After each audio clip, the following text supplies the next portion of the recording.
Yes, man, we are back, and today we're taking a look at the top 10 centre backs in Europe right now. Of course, hopefully, you guys have watched the first two. So, we've looked at goalkeepers, we've looked at the fullback area.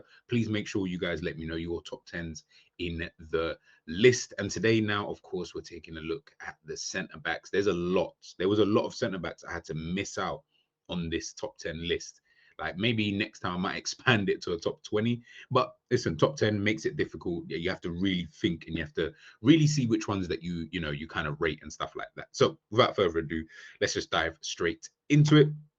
In at number 10, Christian Romero. Um he has definitely improved, in my opinion, to one of the better centre backs around Europe. Now it's weird, isn't it? Because when you say one of the best in anything in life, right? Usually they're probably one and two, or potentially three. Usually you're thinking about top three, right? But I guess with football, sport, and stuff like that, it's a bit different, especially in a game like football where there's two position like centre back. There's usually two centre backs. Some play with three, kind of thing. And there's so many teams around the world. Like it's hard to then say I can't, like, when I'm putting a list of 10 together, these are the, like, that's still for me. Nah, you got to be one of the best. If I'm putting you in a top 10, that means I consider you to be one of the best, right? Even in a top 20, potentially.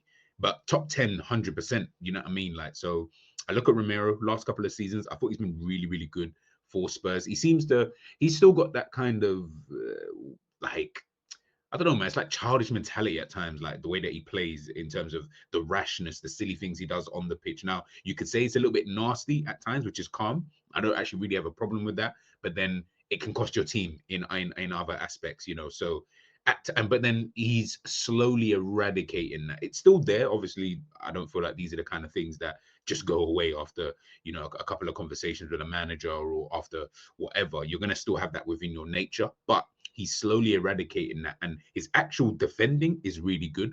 Ball playing, excellent. I think he's a really good ball playing centre back. Comfortable in and out of possession, good passing range. 1v1s, he looks like he's a decent defender.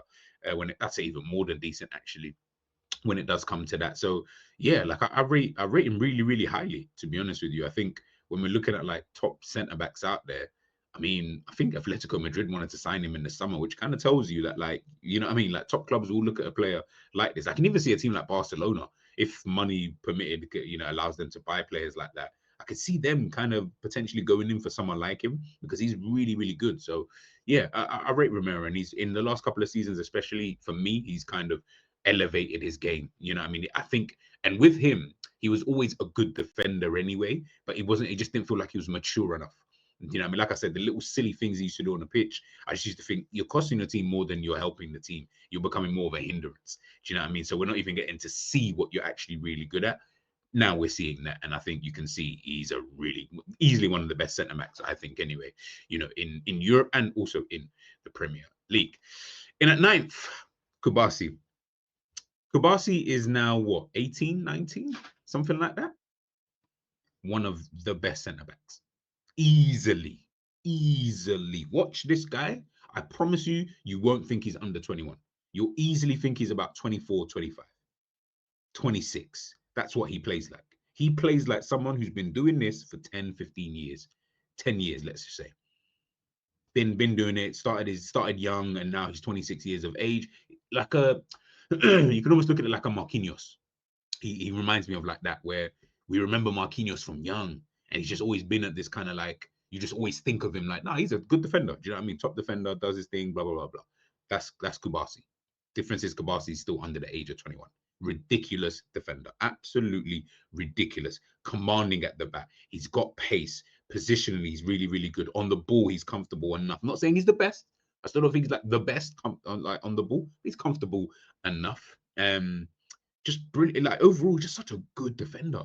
Like he really helps that Barcelona backline, considering how high they play. It's not even just about the pace. He's about position. He gets in the right positions. He can put his head in. We've seen, I think, if you guys remember, there was a picture of him going around.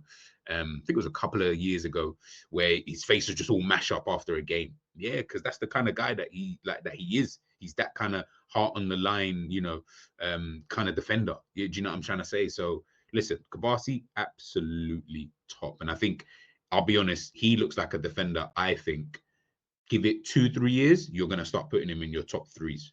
I think he can be that good. Where some of the older guys, like obviously Van Dijk's gonna retire potentially soon and stuff like that. So eventually their ability is gonna start going down. But with Kabasi, yeah, he's gonna shoot right up, man. 100%. Really, really good. Really, really good player. Next up, Vardio. Vardio. So obviously, if you watch the fullback one, you know that I spoke about Vardio because I said I didn't know it's weird with him. I don't know where to put him. I think he's a top defender just in general. Like I genuinely just think, nah, this guy's he's a good defender, right?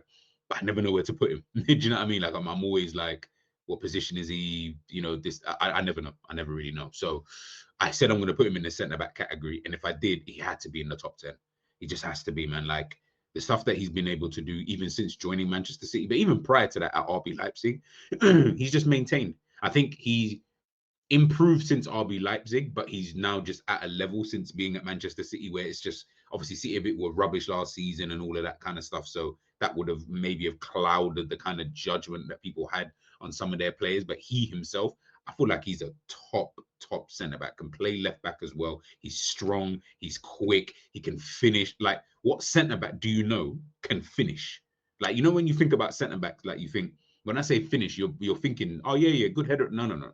I'm saying he can finish, like right foot, left foot. He can finish on both feet. It's mad to even think that about a defender. So yeah, definitely big up to Vardio. And next up, we got Marquinhos. Like I said about Marquinhos, man, he's been around since been around. Do you know what I mean? He's been around for so, like, you guys might not be able to see on your screens, but if you go on Wikipedia, you'll be able to see all of them. Like, look at the amount of trophies that he has won. Like he himself, like the amount of trophies that he's won since being at PSG. Obviously, PSG, but he's still got to be there. You know what I'm saying? Like this guy, like his cabinet must be mad. It must be mad. And then obviously to top it all off, to then obviously win the Champions League, you know, this this last season, but this year, like amazing for him. And I feel like he needed that.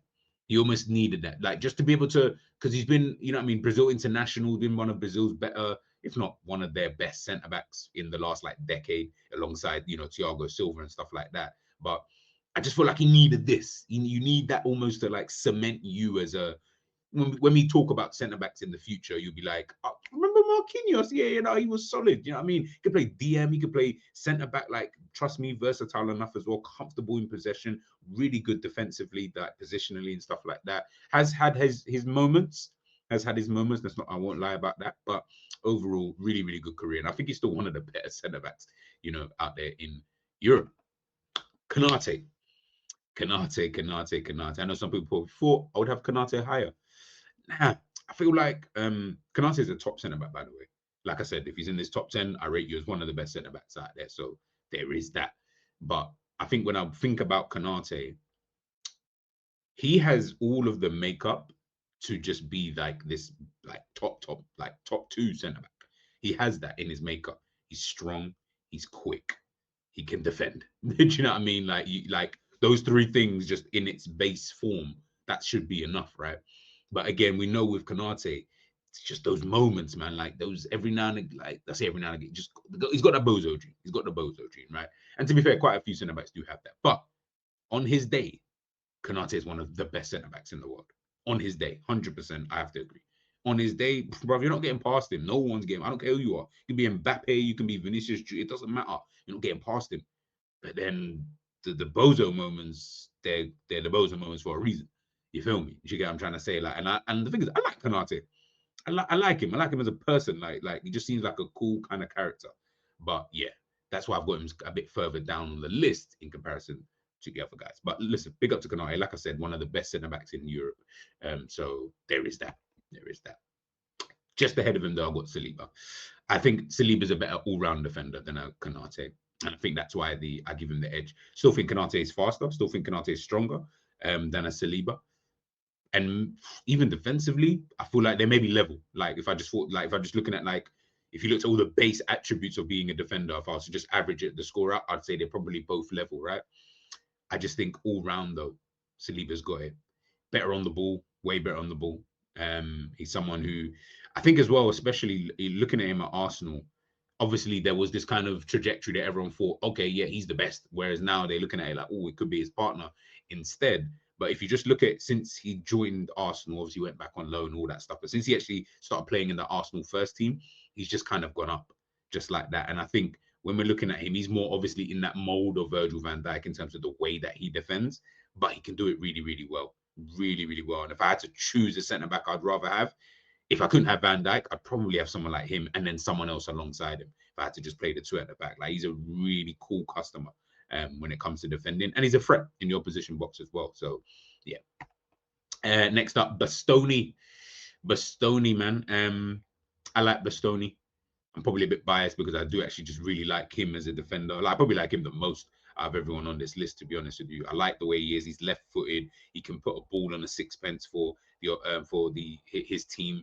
You know, when it comes to that crossing, playing in that kind of left centre back role, can play left back. Obviously, can play as a normal centre back. I say left back, but when I say left back, as in a traditional fullback, but even in the Euros, this guy was playing like right-sided centre back. Like, you never ever see, in terms of left-footed players, in like if they're playing at the back, you never see them playing on the right side because it's kind of awkward for us. Yeah, I mean, I'm left-footed. I know what it means. It's kind of weird playing on that side anyway, unless it's like on the wing, because then you're still cutting in. Remember, you're playing centre back. There's no cutting in because you don't need to cut in. You're not cutting in to shoot. You're playing in that one position.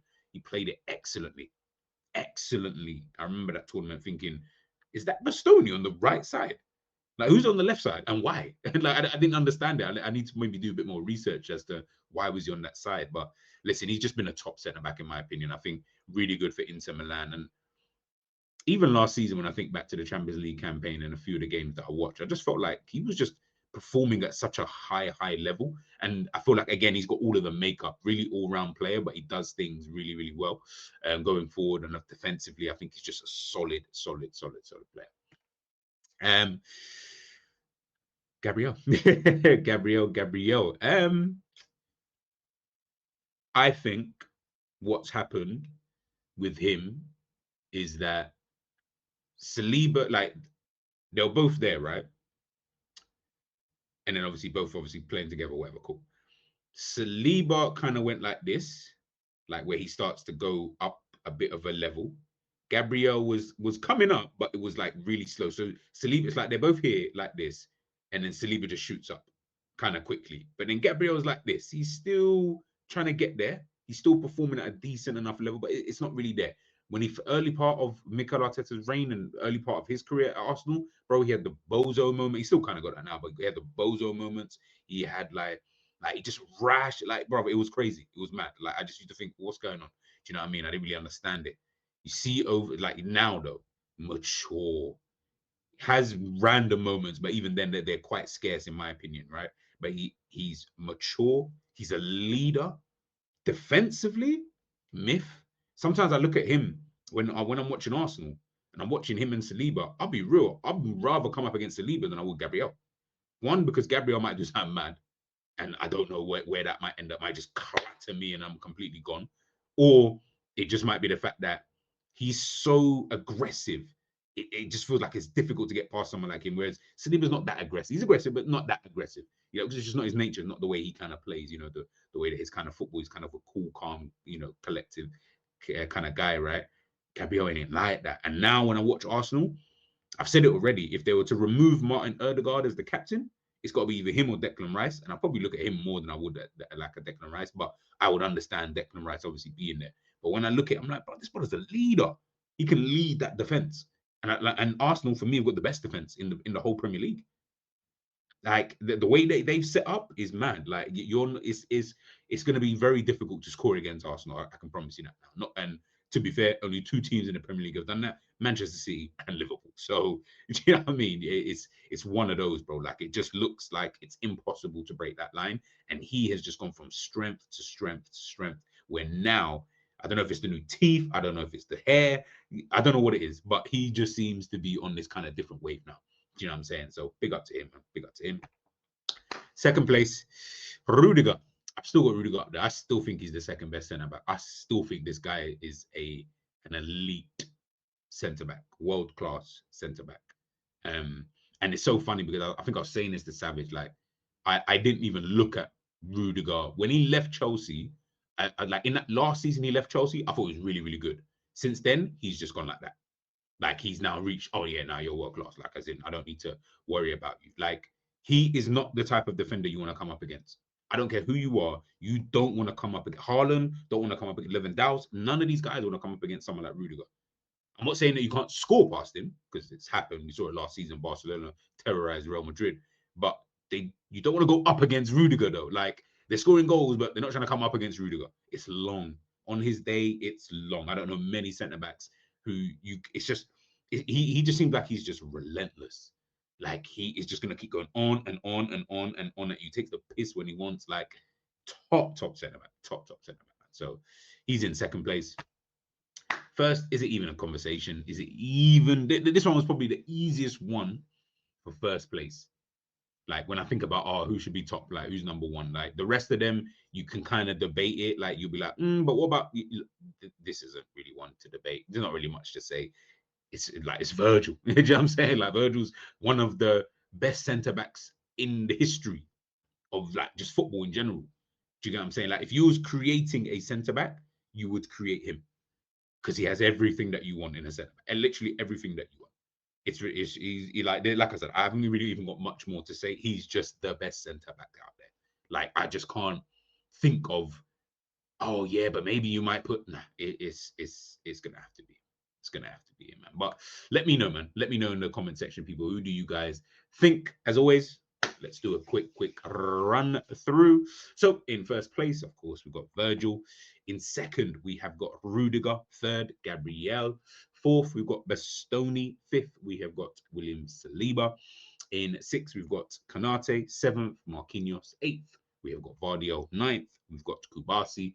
And in at number 10, we have got Christian Romero. People, let me know in the comment section, what is your top 10 for centre backs in the world right now? Let me know. I'll catch you guys soon. Peace.